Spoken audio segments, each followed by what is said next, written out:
Hello, everyone. Welcome to Cross Culture Critic. I'm Chris. And I'm Joe. Welcome to the show. How you doing, man? I'm hanging in. It's been a while. It has been 2 weeks. 2 weeks? 2 weeks. Yeah, It's been a normal amount, but you just miss doing this so much. Yeah, I've missed you so much. These 2 weeks have seemed like 2 months. Well, same here. Everything going well?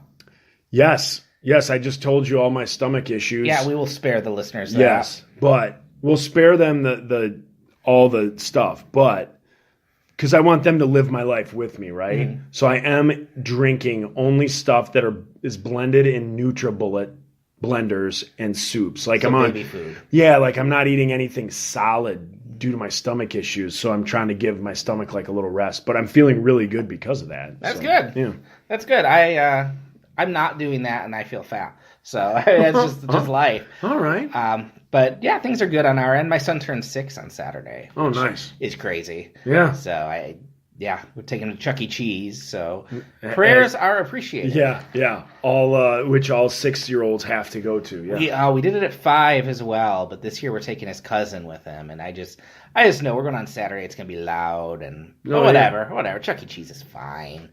So I kind of want to jump right into this because Let's do it. We have some listener questions that we're going to tackle on this episode. Okay. Do you want to take a guess who our first question is from? I'm going to say Luis. It is from Luis Carlos. All right. It is. And this is one he asked a few weeks ago on Facebook. We're just now getting around to it. Okay. And it was a question for me. And so I thought, this is an interesting question and kind of touches on what we've talked about before. So I will read his question.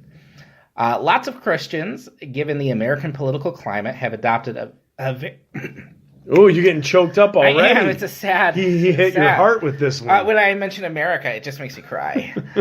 Lots of Christians, given the American political climate, have adopted a very liberal Christianity, up to the point where they somehow deny scriptures in favor of a practical God whose only attribute is that he loves people, and love is whatever the political left seems to propose at the moment. I saw in one of your writings that you do not adopt that train of thought, even though you consider yourself liberal or leftist, I think. My question is, how do you balance your Bible-believing Christianity with your political ideas, given that the left tries to squash through the media Christianity so often? And I think that's a great question. But I would say I don't think the left is the only thing that tries to silence Christian behavior. I think whenever you get politics involved, you have the danger of making any political compromises. Mm-hmm. I think left and right do it. And I think the question is basically how are you liberal and a Christian? They maybe putting too fine a point on it, but I don't consider myself. I don't identify with liberal or conservative. You know what I mean? Okay. I voted for Republican presidents and governors and congresspeople. I probably tend to lean left politically, but I don't like to think of myself as liberal or conservative. I think the best way to look at it is I'm a Christian, and I try to navigate politics based on that. And my interpretation of Scripture, or how I feel led, often makes me vote liberal. For the same reason I'm sure you vote conservative. But here's the deal. Mm-hmm. What I've noticed in your comments mm-hmm. is liberal and conservative and not Democrat, Republican. Okay. So to me, I look at the spectrum, like let's say we're all looking down at whatever we're staring at. To the far right mm-hmm. are conservatives. To the far left are your liberals. To just to the right mm-hmm. is Republican, and just to the left is Democrat. Oh, see, I don't think of it that way. You don't? I think of Democrats as liberals. See, I don't. It's the same way that like this old thing. All poodles are dogs, but not all dogs are poodles. Okay. So I think you can have somebody who's democratic in thought, but is not like liberal. Like sure. when I think liberal, I think what Luis has kind of alluded to, where you mm-hmm. take this scripture and just, well, God loves everyone, so we got to love everyone, and everyone can do what they want. And the lines of sin and belief are skewed. Yeah, and I guess the way I would look at it is, I guess I just haven't I haven't made that connotation, but I do understand the difference between theologically liberal and theologically conservative, and I am pretty far conservative theologically. Correct. Yeah, I would agree with that, with you saying that. In the same sense, to kind of go with the other side of my point is like Republicans and conservatives, like radical conservatives. I consider myself a Republican, but I think we should have, we've talked about it on the show before, like gun issues. I don't think you need to own an AK-47 for anything unless your job and if you're in law enforcement, you're in military, obviously, you're in something like that, and you need these weapons to combat let's just call them the quote bad guys. I don't think like just average Joe should be sitting home with like an arsenal of high-powered rifles and stuff like that. So I'm a Republican, but I don't go that far as to say, like, don't tread on me, like all that. Like, I don't identify with that, I almost said that crazy Republican, but you can say crazy Republican. But that's kind of what I do feel is like that crazy right side. People who let's go to the extreme. People who bomb abortion clinics and stuff like that. Like, I don't agree with that at all. So I think there are degrees where there's, in my head, I look at it like, very right-wing conservative, again, going from right to left, very right-wing conservative, Republican, Democrat, and then liberal at the far end. Yeah, I mean, maybe I get I haven't put the connotation to the words, but I agree exactly with what you're saying, because I think one thing we're really bad at in America in general is nuance, like understanding that I can take a position and not agree with every single structure of that. Yeah. Because, I tend to vote Democrat, but not always, but I am definitely against abortion. And to me, that's not even a political issue. That is a moral Christian issue, is when do I believe a person is a human? I believe that at conception, so I can't support abortion. I might vote for a Democrat if I feel like, okay, the best way we're going to overturn this is through some policies. But again, you're getting into nitty gritty there. I think the key is we all have different ways we're going to lean just based on our own makeup and the way we think politics should go. And I think the key is just have it informed by the word. Right. And I don't think we're ever going to agree on that because we're all different.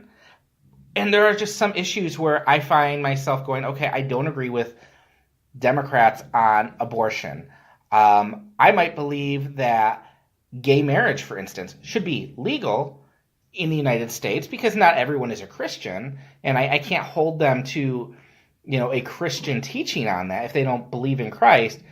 But I absolutely believe pastors should have the freedom to say, yeah, that's not something we honor in our church. Mm-hmm. And I think in churches we need to be free to discuss that and come to a consensus on what does the Bible say? How do we treat that in our congregations? I tend to vote Democrat mainly because I just tend to agree with their, a lot of their treatment of the poor, a lot of their treatment of social issues. I tend to favor them more on, but it's all, at the end of the day, I'm a Christian who votes a certain way, and if I felt, for instance, that there had been a really strong Republican candidate for president in the last election, I would have easily voted for them over Hillary Clinton, because I felt very conflicted about that. I didn't feel they had that. So I guess, Luis, it's messy. But I think one thing that you said right at the beginning rings true, and I think you said it fantastic, is that there's a difference between being a liberal in the political world and being a liberal in the Christian world, and you're not a Christian liberal.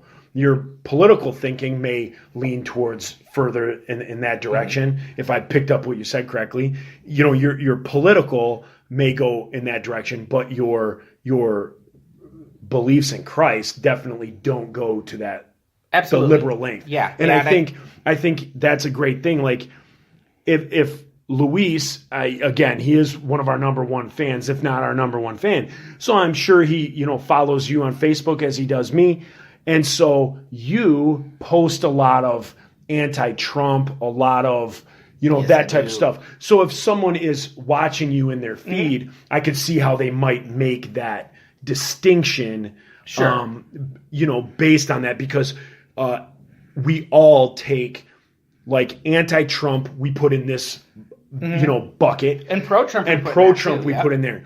Me, for instance, I think Donald Trump is an absolute buffoon. He embarrasses me. Well, you have his picture up all around the house. Right. So I I'm have a kind of tattoo of confused him on my about that. neck. But, he embarrasses me. I don't even have to get into it as to the way that I think most people feel. I still voted for him. I would vote for him again tomorrow, even because he's such a buffoon. But the thing is, as you talked about, your stuff lines up, like your thoughts line up democratically with how the poor and things like that are treated by Democrats as opposed to Republicans. For me, I look at it as that too. When I looked at Hillary and I looked at Trump, they're both absolute idiots. So you have to put that aside. That big thing you have to put aside. So then when I started breaking down, I would say, okay, these are my spiritual beliefs. And with what I believe in this area, Trump would quote unquote support or I support what he would say about those areas. So when it came to, I knew that in the next few years we were going to have Supreme Court justices like be added to and things like that, and attorney generals and whatever the thing is. I'm not a big political guy. So if I sound like I'm talking out of my butt, I kind of am, because I only kind of half-heartedly follow politics because I think it's so ridiculous. And so when I do go to vote, I look for it and I say, okay, well, when it comes to voting or appointing a Supreme Court judge or something like that, that's something longer lasting than the presidency. And so in that longer lasting thing, I want someone who's going to be in there that if they can get as close to my beliefs as possible, I want that person sitting on that Supreme Court to rule in favor or not in favor of things, hopefully, that I align with in the future. So looking at Hillary and looking at Donald, is he like an absolute idiot because he's just like, he was that dude who grew up in the 80s that had, like, he's like the millionaire in the 80s, the playboy, the jerk, we all know who that guy is.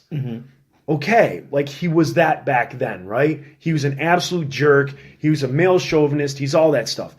I wholeheartedly believe there's not one guy that points a finger at Donald Trump that hasn't had some sort of Trumpness in their life in the past decade. Everyone makes those jokes with their friends. Everyone, when you're with their boys, you talk about some girl or, oh my gosh, I'd like to do this, or, oh, to see her, or whatever the case may be. Everyone, anything that Donald Trump has stumbled upon that has been splashed on the front page of the news, I believe all guys have been guilty of participating in or walking down that road. So there's that. There's this buffoon of a man. And then with the Hillary stuff, I see this woman who's used government to, allegedly steal funds, to misappropriate funds, to do this, to do this. Who hasn't done that? All of us have done that. Exactly. So when it comes to me, I look at it and I say, you know what? She's used the government. She's that old-time politician that does all this dirty stuff that movies are written about and TV shows and Netflix shows are written about, just these dirty, greasy, slimy politicians. And then you got this dirty, slimy guy who's not a politician, so he makes locker room humor and he does stuff, but these other things and changing government and doing all this stuff, I hope that in 20 years and 5 presidents down the road or whatever the case may be, I hope we look back at this presidency and this was the beginning of like, we need to get rid of a 2-party system. People are so split with this. I hope this is a catalyst and Trump getting into office to be able to break that up again. When we look throughout American history, we have the Whig Party and we have this and we have that. And it wasn't always Democrats and Republicans, and now it is. And I wish we would break away from that, where there's not a 2-party system. And I hope Trump being in office starts that. I hope people are so appalled by this, both Republican and Democrat, that things can start to change and there could be, an independent that can be taken seriously. An independent that doesn't take votes away. Well, if this guy is, this independent lines up with my train of thought, and he's going to take half of the votes away from the Republican candidate, And so if he gets 50%, the other guy gets 50%, and the Democrat gets all 100, well, then the Democrat is going into the office. So that's kind of what I glean from all of this. You know what I mean? I see your point there, because I've had conversations with my wife where I'm like, I think the one thing that could be really, I don't want to say good about Trump, but the intent God has for Trump is that we've seen a lot of hypocrisy in the church because of this. And I want to be clear, if someone voted for Trump because they wanted to support Republican policies and they felt they had no one else to vote for, I totally get that. I voted for Hillary Clinton and I didn't like her. So same thing, I get that. My anger tends to come from the people who are like, hey, well, like today, well, he had an affair with a politician. This was a evangelical leader. He had an affair with a porn star, but we're going to give him a mulligan on that.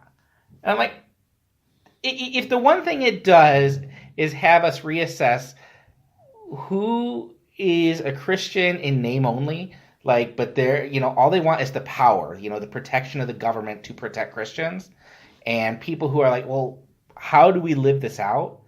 I'm happy with that.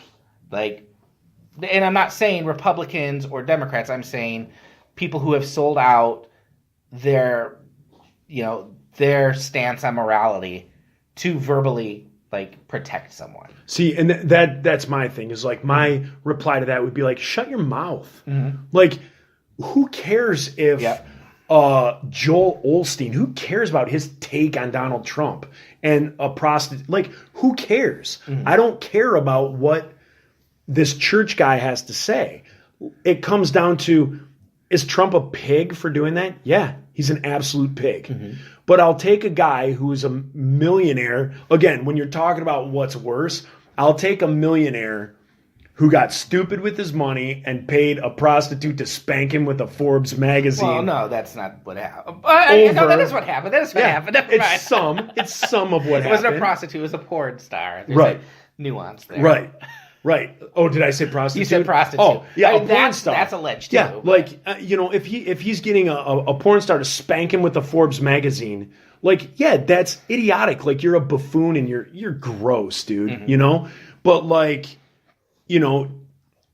Benghazi and, these other things that the emails and, the deeper the rabbit hole goes on the Russian things and how it looks like Barack money and Clinton money were given so people in Russia would back up this whole Trump Russia. That to me is slimier. When you're talking about slimy, I'm not saying it's all slimy, but to me, one dude doing something stupid in a penthouse and one person using the power that they have through the federal government to do really shady things on behalf of me. Donald Trump didn't pay a porn star on behalf of me. What he did not involve me. But as a taxpayer and a U.S. citizen, when you start to use the government, if he's doing that now, I would change my tune. If he's using the office to get porn stars, he's flying them across the country on Air Force One, and he's doing that, then I'll take issue. But his deep, dark secrets in the penthouse, that's on him in the 80s or the 90s, whenever that was. Or 2006. It's funny, as things leave your mouth, you're like, no, it was 2006. But you know what I mean? That's on him. Whereas when you're using the U.S. government and you're using, dozens and dozens and dozens of employees of the U.S. government, you're using infrastructure from the U.S. government, you're using soldiers from the U.S. government to do your dirty work, that to me is worse than a guy getting spanked in a penthouse. Fair enough. Fair enough on that end. I mean, we could rehash the whole election. Yeah, no, we could. I mean, we're in the boat we're in. But I think the key point is, I think it's very easy for me and for other people to get into this idea that if you're a Christian, you vote a certain way. And yeah, no, that's... And I don't like that. And I know I'm... That's dangerous. Yeah. And I think the key is, I think we very much need both in the church. We had Sanctity of Life Day on Sunday, which was, right around the anniversary of Roe v. Wade. And it's a Sunday dedicated to standing up for unborn life. And a week before that was Martin Luther King Day. And my pastor made a good point that sometimes we feel a real tension over, like, what day should the church observe, because you have people who are, a little more on the left saying, hey, we need to commemorate what Dr. King did, and we need to, fight for racial equality and gender equality and all these things. And then they get really tense when people are, abortion, and that's their big thing. He's like, as Christians, we need all of that. It's, Christians are called to stand up for all of that. And I think we need liberals or Democrats and Republicans and anarchists and whatever in the church, because we need to balance each other out. And I think Tim Keller said it. If you look at the early church and their treatment of women, their treatment of the poor, the way they shared everything they had in common, you would look at the early church and say, that is a liberal organization. But if you look, more recently at the church, you would say, oh, well, they're anti-abortion, they are pro-family values, they have issues with homosexuality. It's a conservative thing. And the thing is it's yes, it transcends all of that. And I kind of think there's a way that when you're a Christian, you're going to be conflicted on some areas, and you're going to piss people off in other areas. Absolutely, yeah. Because that's what the gospel does. Is it offends Absolutely. And it conflicts. And yeah, I totally agree. I wish we didn't have this binary divide. In fact, my big regret is I didn't vote for a third-party candidate in the last election, just to make my conscience at ease. So, Luis, I think that is actually a very good question. And I think the key is, I try and let my faith inform my politics. I realize it's messy, and I don't think it's ever going to be easy. So, we just pray and repent when we need to. Yes. So, yeah, good question, Luis. Keep them coming. But we also have someone else asking a question this week. And this is from your buddy and mine, Jared Collins. Jared Collins. And this is not about doing an impression or anything. This is actually a very serious question he posed a few weeks ago. And I don't know, I'll set it up. I don't know if you're aware, but a lot of men in Hollywood and business and politics have been revealed to be creeps lately. What? Yeah, I know. It's crazy. So Jared's question is, can you enjoy the works of stars who were accused and sometimes confessed to being sexual predators? And I would say, sexual predators is the big thing, but it's kind of any skeevy behavior like that. And his example is, if I were to say purchase a box set of The Cosby Show, would I be financially supporting Bill Cosby? And I think this is an interesting question for us because we probably have... So I think the thing is, we've probably both bought an album or watched a movie by someone who's been revealed to be a non-upstanding person, who might be even revealed to be a creep. Yeah. And so I guess that's an interesting to talk about. When you hear that someone you like has been accused of this stuff, what does that do to your opinion of the work? Can you have their work anymore? Can you pay money to them? Yeah, it's a tough question. It's tricky. I know for me, it's a hypocritical thing because there's artists that I choose, whether that be actresses, actors.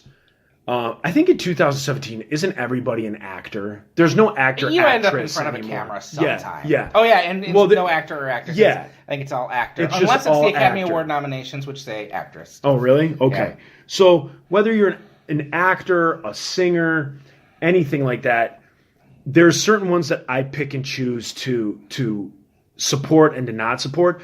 But again, when we're talking about, obviously on this show, we always take faith and a Christian slant and we try to look at it through that lens. And to me, personally, Joe Yerke, I want to say no. I don't want anything to do, and this is funny. Let it come out of my mouth first, and then let me defend it or try to explain it. I don't like to support anybody who's cheated in their marriage. I don't like that. That to me is speaks so much character, and I think you're just trash. If you're married to someone and there's infidelity, I can't stand it.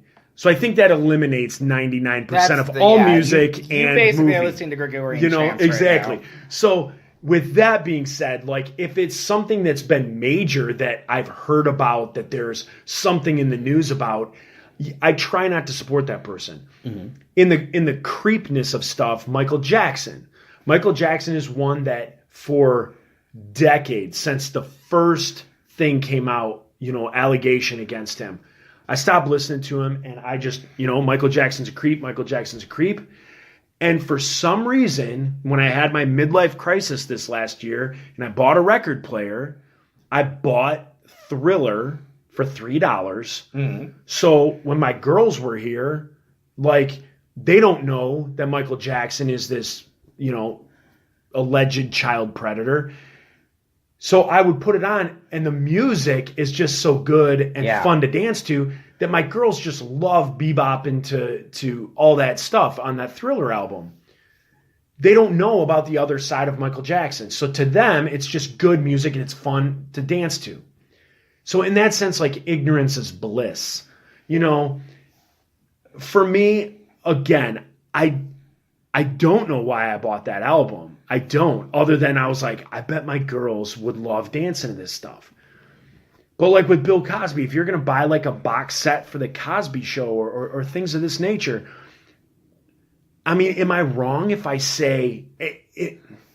I don't even want to say it, but like, am I wrong to throw out the thought of like people in glass houses shouldn't throw stones? Well, I that's where I agree. This is really hard because there is a difference between being a creepy person and maybe a jerk and being an abuser and an assaulter. So, for instance, Aziz Ansari, last week it came out that he had perhaps acted untoward toward a girl he was dating.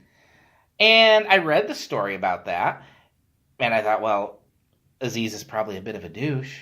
But to me, that's a bad date. Yeah, I wouldn't lump that in with the dude from House of Cards, Kevin Spacey. Yeah. I wouldn't put that in with Harvey Weinstein. I did the same thing. I read that article, and I thought the same exact thing. Mm-hmm. Like, okay, it was a date where he, from what I can understand, and maybe I'm wrong, and I could be wrong, but first off, there's not numerous people lining up to condemn Aziz Ansari, so that is already saying off bells that there's not like a ton of people coming forward. And everything I'm reading going, okay, maybe he was a creep and maybe he was a bit forceful, but I mean, even in marriages, you have that time where one person is misreading the situation and thinking, you got a green light on things, right? And you find out you don't. And so, yeah, I mean, he was young. He's young. He's a single guy. He's probably made a mistake. If it's habitual, that might make me think less about watching Master of None when it comes back. Right now, I'm still going to watch Master of None if it comes back. But then, like Cosby, I mean, I don't think that's a glass houses thing. I mean, that's a long line of people who have come forward with the same story that he has, not just misread a situation, but drugged them. Right. And Harvey Weinstein, same thing. And that, like, for me, The Cosby Show, I can't watch. And it's not even so much, like, there is a moral component to that. But I feel like, I do feel like I would be financially supporting Bill Cosby because it's his show, his name, his voice. He's the draw to that. But also the whole comedy is tainted on that. Because here's this guy who's presenting himself as an upstanding person. And, the things that stood out about that show was how much of a benefit it was to our society. That he was a role model. He was portraying a black family in a way that... But that was it. He was portraying. He was an actor. Right, but his whole comedy and stuff was based on that. And to me, to know that was, that was the persona he was creating, and at the same time, he's basically raping women. Yeah. Like, I can't watch that. Like, to me, it's both morally wrong and the comedy gets sucked out of that. Yeah. When Bill Cosby passes on, will there probably be a time to reassess the Cosby Show and say this was an important part of TV history and maybe we should go back and look at it? Perhaps, when he's not profiting from it. Louis C.K., another one. I love Louis. And I can't watch him, even though, I don't know, like, he's in a weird middle area where he wasn't abusing anyone. He was just being a creep. Yeah. Like, he's just a dirtball. Yeah, he's a scumbag. scumbag. And the thing that bothers me about that is, A, it's wrong. I mean, ask before you take it out. But also, his whole comedy has been based around this idea that, oh yeah, men are jerks, but it was condemning that. Like, the tone of his has always been, men are jerks, we should be better, and we should be treating women better. And so he kind of had this, this persona of being an almost feminist person, by showing how bad men were and saying we can be better. And now it's like, no, in reality, he's just as bad. He's just as big of a hypocrite. Mm-hmm. And then, Kevin Spacey. Yeah, although then that brings up another thing with actors. Can you watch something where they just have a bit part? Because I can't watch House of Cards, but I love Baby Driver.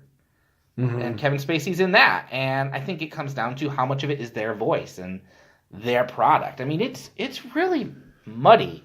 It is muddy, and I think another thing that when I think of it off the top of my head is it depends on the person. Mm-hmm. I mean, I went through what I would call a bad divorce, mm-hmm. and so in me going through my divorce, I saw people that just left, like nothing to ever do again with my wife, my ex-wife, or myself. Mm-hmm. Like they were just done. They didn't know how to handle the situation. And then there's people that I would have thought would say, I don't ever want to talk to her, either one, him or her, again, for whatever part they played. And there's lots of communication and there's lots of stuff like that. Mm-hmm. So when weird things happen, people just don't know how to, like, a lot of times people just don't know how to react. So I think, for like you to say, like, or I to say, I'm not going to watch House of Cards anymore because of that, and I'm just going to boycott it just because, mm-hmm. To the next person might be like, yeah, but we have to forgive people. We got, I'm no sin is greater than any other sin, and so I do this on a daily basis, or I do that on a daily basis. So you know what I mean? If I'm going to be like, well, that guy did this, mm-hmm. so I'm not going to do it. But then I'm going to go over here and I'm going to watch, this movie or that movie, that's rated R, that's nothing but cussing, that's nudity, that's this, Game of Thrones. And, Game of Thrones everybody loves, and the nudity and the sex and all that stuff that's in that, so you're not going to watch House of Cards, but you're going to watch Game of Thrones. You know what I mean? So ultimately, as most things do, unfortunately, when you debate and you dialogue and you talk things out, it comes down to the person. Yeah. So for Jared to pose a question, it's like he posted one question, we've come up with 5 more, and I haven't been able to answer it. Yeah, because I don't think there's an answer, because, I'm going to say I'm not going to watch Louis. You know who I will watch in a movie? Mel Gibson. Mm-hmm. And I don't have a reason for that other than I don't know, for whatever reason, I feel like he's apologized and moved on. Mm. And I like what it probably comes down to is I like Mel Gibson. Right. Some people can sit through a Woody Allen movie. I can't. Mm-hmm. I think he's a creep. More power to him. Do you think a difference is Mel Gibson asked forgiveness from the public? Like, he went through that. I think that's a big difference. I'm sorry. And so it's easier to say, like, well, he apologized. Mm-hmm. Whether my neighbor accepts the apology or not, I accept it. Mm-hmm. And we can all move on from here. Or I can move on from here with him. I have never heard Bill Cosby apologize for what he did. It. I mean, exactly. But then there's Michael Jackson, Kevin Spacey. These guys are people. I think it's the same thing in the sports world. Mm-hmm. Like, in the sports world, you have athletes that were like, yeah, dude, I was stupid. And for, a year and a half, I took steroids and I did this and I did that. And people are like, oh my gosh, they took steroids. And then they come out and they admit to it. And then guess what? Their career goes on. And then you have the other guys who are blatantly on steroids that will deny it to their dying day. And they're the ones that, I think we as a society, we do have that, you ask for forgiveness, you say you're sorry, you fess up to what you did. Still, there's still going to be that percentage of the population that still hates. But most people will be like, okay, well, if I was in your situation and I apologized and I saw the light and I was done with it. But again, these guys haven't.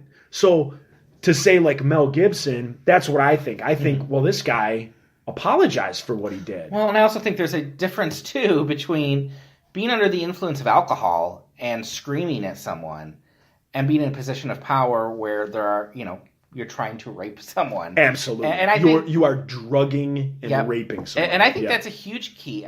Louis C.K. apologized. Mm-hmm. Right now, I can't watch Louis' stuff because, like I said, I find it hypocritical. Do I think there's a time where he can come back and reassess it and possibly be an artist again?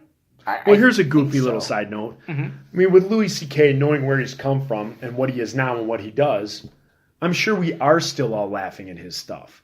Because just because he's out of the public eye, Louis C.K. is writing still. Yeah. And he has so many friends in entertainment and in the comedy business. There are guys tonight on stage or on a sound studio that are doing his jokes. That's like true. Louis C.K. is not going to be hurting for money.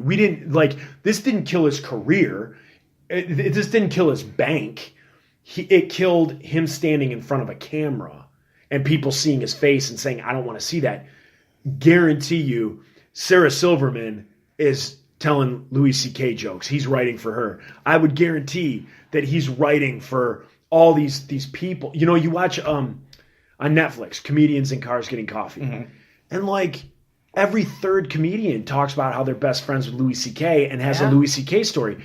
And I'm like, there's no way all these people are just not calling him anymore. Well, and I do wonder how many have publicly condemned him and are still on the sly, texting, hey, Louis, can you send me a joke for this? Exactly. That's what I'm saying. Now, what about Christian artists? I mean, we thankfully haven't seen this with Christian artists. Not to this level. Not publicly in this level, but I can say... But the Amy Grant thing. Derek Webb. I mean, this is a personal example with me. Derek Webb, he used to be part of Caedmon's Call, started a solo career about probably 12 years ago. All time, he was my favorite. He was singing really hard-hitting, controversial stuff that just moved me. He was my all-time favorite songwriter. I had everything he had written.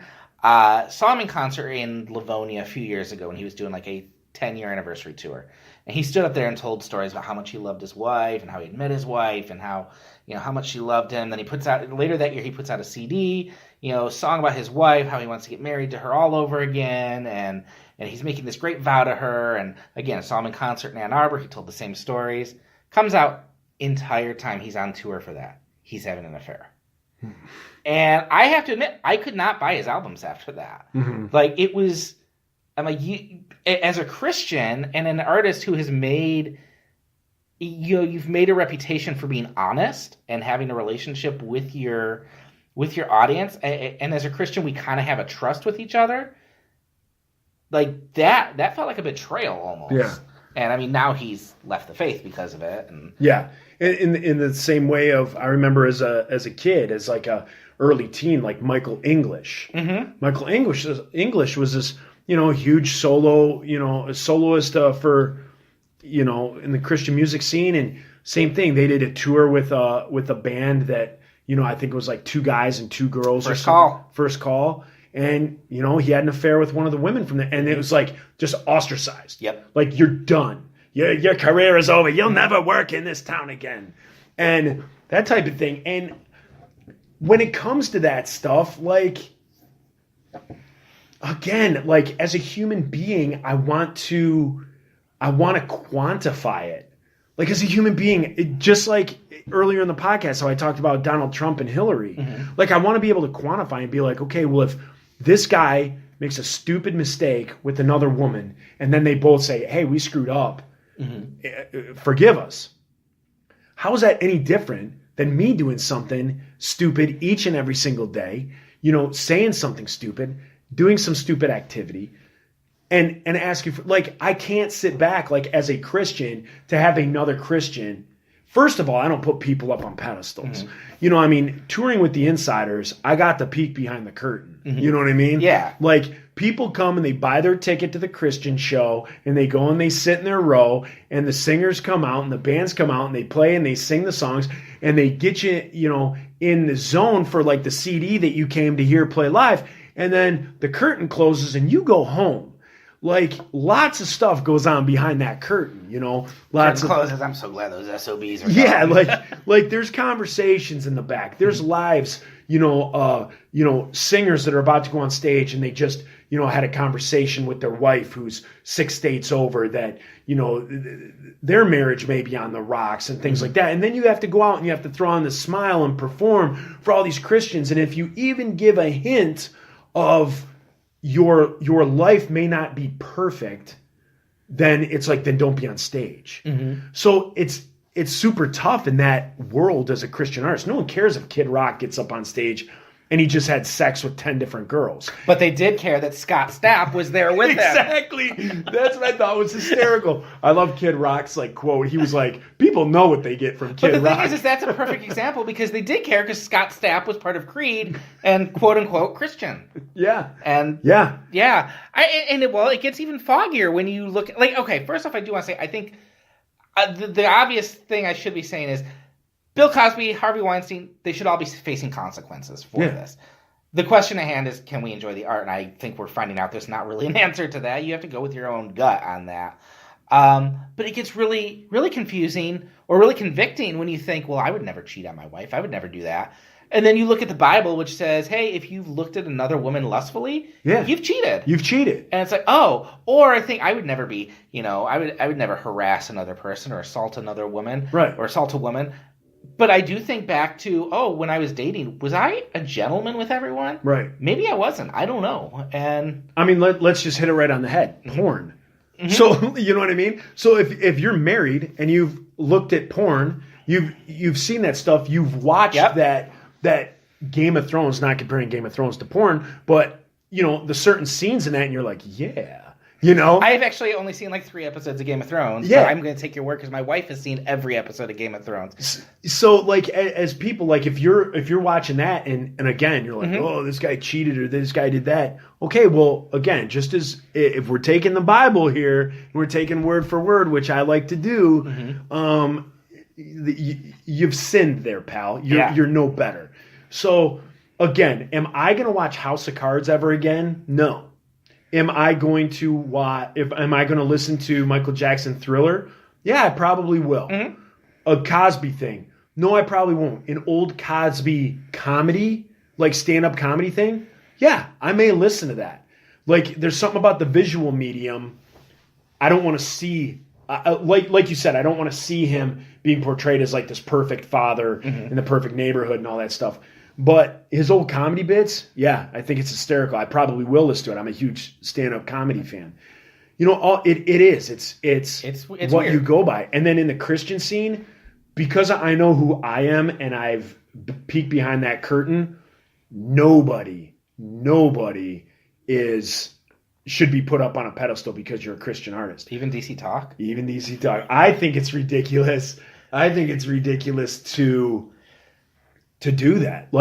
I think it's more refreshing to celebrate a Christian artist who I know struggles with what I struggle with.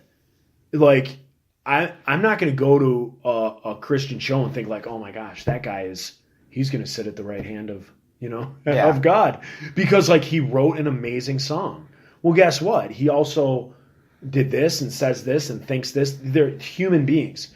So if anybody out there is listening to this and thinks that what you're seeing in a Christian artist is this amazing person who doesn't sin and literally wakes up every day and thinks of Christian music to write and then goes to sleep, that's not the case. We're all humans. We all struggle. We all fail. We all fall short. And we all pick ourselves up and ask for forgiveness.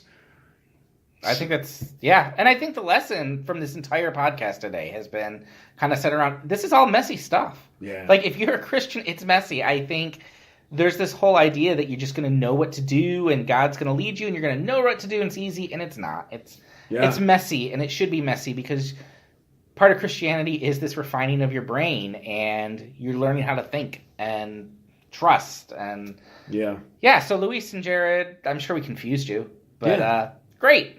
Yeah. So I hope you're rocking and weeping right now in the shower. Yes. Just letting that hot water wash the dirty off. Well, we are out of time because we have another episode to record, and it probably won't be as heavy, but I'm glad we have these heavy ones every once in a while. So Joe, in the meantime, where can people find you? If you can find me on Facebook, friend me on Facebook, and other than that, I think that's about it. And I am on Twitter at cdubs727, and you can check out my writing at crossculturecritic.com right now. And we will see you next week. See you.